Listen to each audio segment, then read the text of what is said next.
Alors on a parlé dans le dernier cours sur Moreno Arabe, on va essayer d'avancer un petit peu.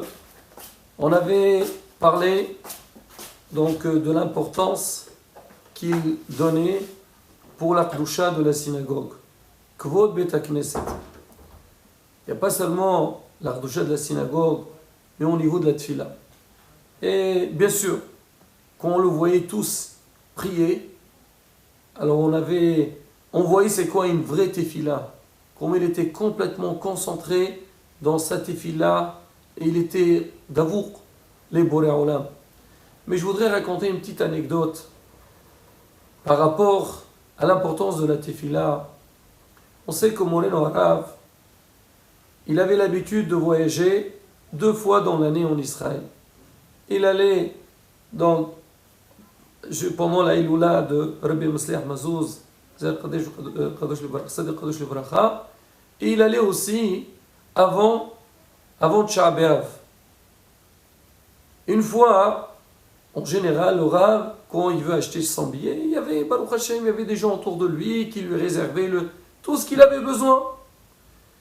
Et il y avait une année, c'était le mois d'août, et tout le monde était parti.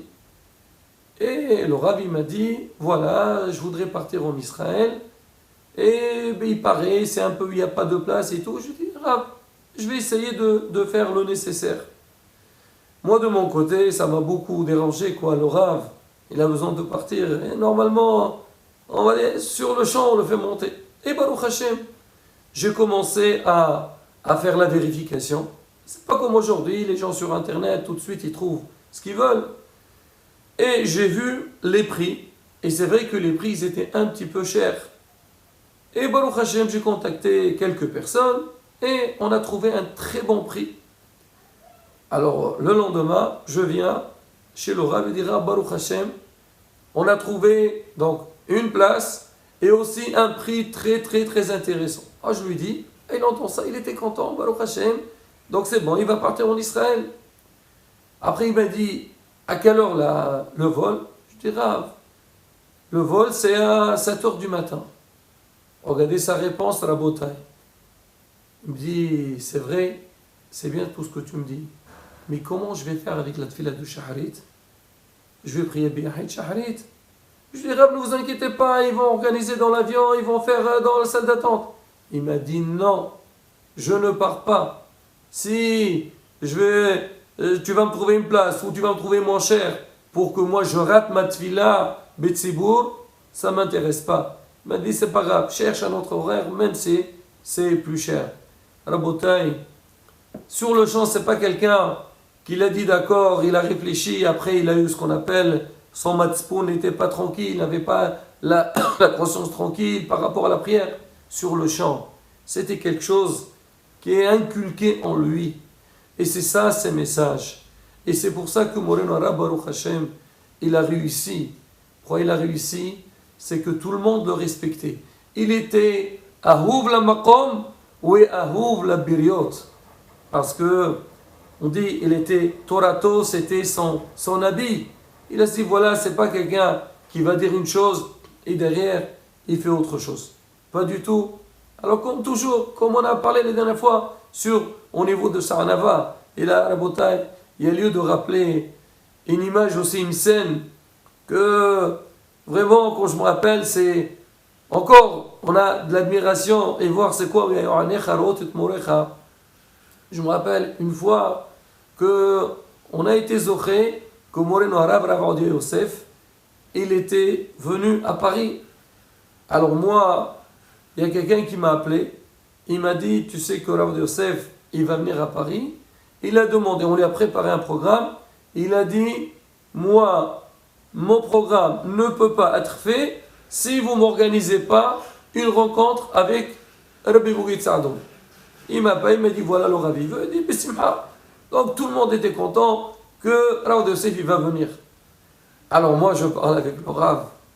Je lui dis, Rav, j'ai une bonne nouvelle à vous annoncer. Il dit, quoi? Je lui dis, Rav Yosef, il veut venir ici vous voir et pour venir donner un shiur. C'est vrai, j'ai senti la joie sur lui. Mais derrière, il me dit, oh, il est harif, il est très aiguisé, comme si le Rav, il avait Hasbi Shalom peur de discuter avec lui. Alors que, si on voit les Sfarim de Moreno Arav, combien ils citent Rabbi Od Yosef, Rabbi Od Yosef aussi le cite dans ses Sfarim. Et comme on dit, ce qu'on appelle donc la Shakla Vetaria, toutes les discussions qu'il y a. Mais voilà, c'est la première image que le Rav, oui, moi je suis rien du tout, je suis quelqu'un de simple. Alors la suite, c'est que le jour que Rabbi Od Yosef il est venu, alors le Rav il attendait dans le bureau. Et Rabbi Od Yosef, il y avait beaucoup de monde. Et là, la scène, c'était quand le Rabbi Od Yosef il est entré. Comment on voit? On dit au Rav, Rabbi Od Yosef il est arrivé. Dès qu'il entre, qu'est-ce qu'on voit?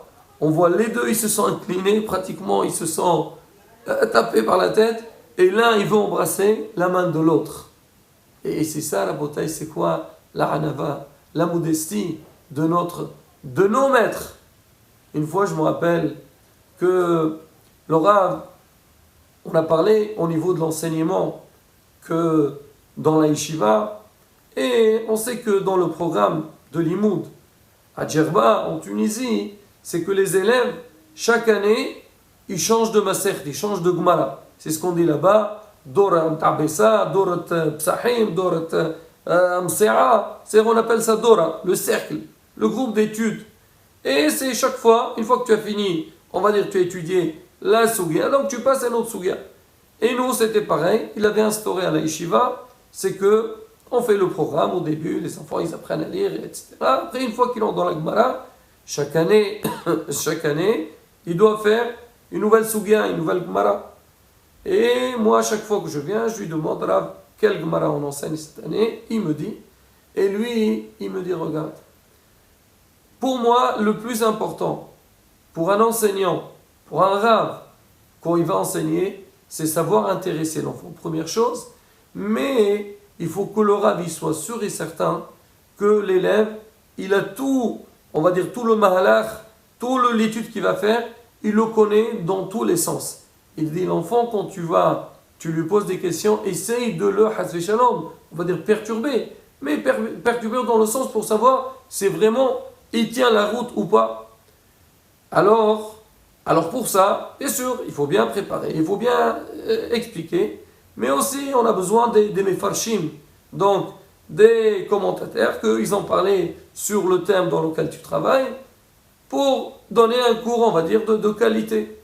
Et moi, je lui disais, Rava, d'accord, vous voulez qu'on étudie ce passage-là, cette soubia, alors quel sfarim, quel livre vous conseillez qu'on étudie, qu'on utilise pour enrichir la soubia?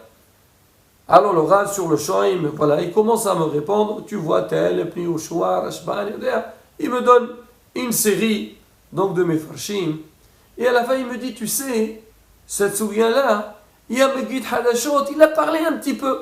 Si tu veux, tu peux voir là-bas et tu regardes ce qu'il a dit. Très bien. Magid Hadashot, en fait, c'était son livre à lui. Alors d'accord, moi je commence un petit peu pour préparer, je prends son livre Magid Hadashot. Alors Botaï, le passage qu'on devait enseigner, c'était un passage sur 3 pages de Gemara, 3 dapim. J'ouvre le Magid Hadashot et je vois la Suga, et je vois que Blainara, il a écrit, on va dire au moins 200 pages dessus. Là, c'est ça qu'il a dit. Voilà, c'est une petite, voilà, Magid Hadashot, il a parlé un petit peu. Là, encore une fois, Rabotai, au niveau de la hanawat, de la modestie, on dit toujours qu'on va parler d'un maître, d'un Rav. Bien sûr, quand on écoute des histoires, ça nous renforce. Ça nous fait plaisir aussi qu'on a connu ce Rav. Et ça nous donne du hizour. Mais Rabotai, ça ne doit pas suffire seulement au niveau du plaisir. Il faut aller au-delà de ça. C'est que, ce qu'on dit, imiter nos rabbanim. Qu'est-ce qui cherchait notre maître? Rabbi Goudi tenait beaucoup sur l'enseignement. Enseigner à ses enfants qui soient dans l'imoud Torah. Il faut être mashqi à Rabotai dessus. Et Baruch Hashem, on a vu les résultats. Quand on donne, il y a Baruch Hashem, il y a de la réussite. Chacun doit se dire, c'est vrai qu'on vit dans un monde aujourd'hui, on est entre Omot à Olam, et on se dit des fois, oui, il faut que nos enfants apprennent telle et telle chose. On n'a pas dit le contraire, chacun, bien sûr, chacun fait ce qu'il veut. Mais il faut savoir aussi que le derech de la Torah, c'est un des meilleurs drachim. C'est le derech, c'est avec ça que tu as la réussite dans ta vie. Seulement, il faut savoir s'intéresser. Deuxièmement, beaucoup de fois les gens, ils pensent, bon, l'étude de la Torah, elle est donnée pour, on va dire, une certaine catégorie de personnes. Moi, je n'ai pas étudié quand j'étais jeune, ou je ne suis pas fait pour les mots de la Torah. Bon, d'accord, peut-être je vais essayer de voir si ça marche avec mes enfants. Mais Rabotai Moreno Harav, son derech ne s'arrêtait pas à ce niveau-là. Il allait aussi, la tfila. Comment faire cette tfila? Il était toujours le premier à la synagogue. Et son programme de journée, c'était pas un programme simple. C'était un programme très très chargé.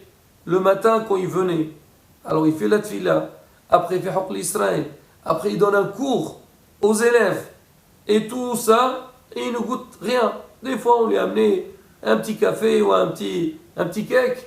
Et encore, il rentre à la maison, il se met à travailler ses livres, écrire, rédiger. Le soir, il revient encore une fois à la yeshiva, un shi'ur. Et après, il fait la prière de Harvit. Et encore des shi'urim. Il rentrait très tard à la maison. Il rentrait très tard. Et encore en rentrant à la maison, il va étudier encore. Et il dormait à une heure très tardive. Je ne peux pas dire à quelle heure, mais en tous les cas, c'est sûr qu'il dort plus tard que tout le monde. Mais malgré tout, Rabotai, le lendemain, 7 heures à la tfila, c'était le premier. Et il était présent. Parce que chaque chose, elle a sa part. C'est pas, des fois, il y a des gens qui te disent, ah, moi, j'étudie, je peux me permettre de faire ma prière tard, ou je néglige la tfila. Ça n'existe pas. Si tu vas te renver d'Hachem, il faut aller jusqu'au bout. Aussi, le respect des autres. C'était quelqu'un de très rahman, très miséricordieux. Combien de fois, quand on est autour de lui, on commence à raconter des anecdotes ou des histoires. À la bataille, combien de fois on voit les larmes aux yeux. Ces larmes, ils coulaient. Pourquoi? Parce que c'est quelqu'un, c'est comme on dit, il sent chaque personne. Combien de fois qu'on le voit, que ce soit quand il est une haftara ou au passage de la Torah. Une fois, je me rappelle, on a voulu lui parler un petit peu sur un domaine, et on lui a mis la cassette de Yosef As-Sadiq, non, de Moshe Rabbeinu. Ah, il commence à écouter cette histoire de Moshe Rabbeinu, il pleurait comme un bébé. C'est ça, c'est quoi un gadol? C'est chaque chose à sa place. Et nous, Rabotai, on a besoin d'apprendre tout ça. C'est pas dire moi, j'estime Rabbi Bougid, j'aime Rabbi Bougid, c'est mon rave. Mais si tu penses que c'est ton rave, et c'est lui ton guide et ton madrich, il faut que tu vois aussi qu'est-ce qui est recherché le rave. Il veut la tefila que ce soit dans les normes, faire une belle tefila. Il demande, étudier un petit peu. D'accord, shi'urim, conseil de la Gemara, c'est difficile. Alors il y a un cours sur la paracha de la semaine. Il y a un cours, je ne sais pas, sur Michelet, sur n'importe quoi. Savoir que là aussi, la bataille, l'homme, il doit s'efforcer. Mais quand l'homme, il fait ce travail-là, là, il verra. Là, il pourrait dire, oui, je suis le vrai, en bon, Talmid, ou on va dire, je suis le fidèle de Moreno Harav. Et bien sûr, tout ça, ça fait beaucoup de Nahat Rawah, ou de Tzaddik, quand il voit Baruch Hashem, c'est son Kahal, ses élèves, ses Talmidim, ils font ça, et c'est quelque chose d'exceptionnel. Je voudrais quand même soulever quelque chose qui reste toujours gravé dans nos têtes. On sait que la fête de Pessah, alors dans toutes les communautés juives, la veille de Pessah, on fait ce qu'on appelle le sillon. Parce que les Bechorot, les premiers-nés, ils doivent jeûner et on les dispense avec un sillon. Alors le Rav, la veille de Pessah, il fait le sillon. Alors la Gemara qu'il a étudié tout l'an d'année, il fait un sillon. Et après, comme tout le monde, on fait des petites brachot. Et les gens, ils partent parce qu'il faut travailler, vendre le hametz. Il y a beaucoup de choses la veille de Pessah à faire. Alors le Rav, il exigeait, il dit, moi je veux que dans Hol HaMoed, on fasse le sillon lui-même, on fait la séouda de sillon. Alors comment on fait? On prenait donc le dernier passage de la Gemara, et il restait avec les élèves, et on commençait à l'étudier donc, comme il faut, parce que le jour de sillon, ça va vite, les gens ils sont pressés, on lit vite fait et on fait. Alors, il vient les Talmidim, et après chacun fait douche, après ça, il y a une très belle séouda qui est organisée, dans laquelle le Rav, il est entouré par tous ses fidèles. et c'est une chose sur laquelle le Rav y tenait bon. Alors pour lui, c'est quelque chose, Hor velo ya'avor. Et Rabotai, malheureusement, notre maître, il nous a quittés. Quand est-ce qu'il est niftar? C'était dans Hol HaMoed Shel Pesach, veille du 7e jour de Pesach, veille de la 2e fête. Et comme on dit, tous les ans, c'est vrai que Baruch Hashem, la Seouda du Sioum, elle est organisée, mais malgré tout, tous les ans, donc on est obligé de faire donc ce rassemblement-là pour faire quelque chose que Moreno Rav voulait. Il a mis en place, il voulait que le Kahal il soit autour de le Rav et que le Rav y donnait ce shiur-là. Ils soient Moser, donc ils écoutent. Et le Rav toujours, il a quelque chose à transmettre.